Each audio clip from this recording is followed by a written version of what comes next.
তো good morning বন্ধুরা। তো দেখো আমি সকাল সকালে উঠে পড়েছি। তো আমার সকালে বাসি কাজ হয়ে গেছে। তো আমার অবশ্য দুতলা, তো আমি বাড়িটা পরিষ্কার করে নিলাম। এরপর জামা কাপড়টাও ধোয়া হয়ে গেছে, তো সেটাও মেলে দেওয়া হয়ে গেল।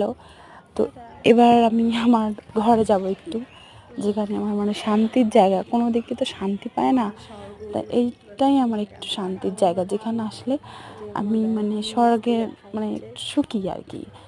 না হলে জীবনে তো এটাই। তো এবার স্নান দান করে রেডি, দেখতেই পাচ্ছ।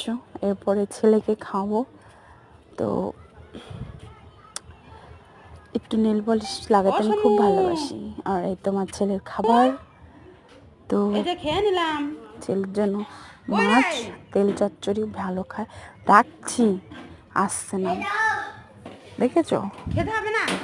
এই তো বোতল নিয়ে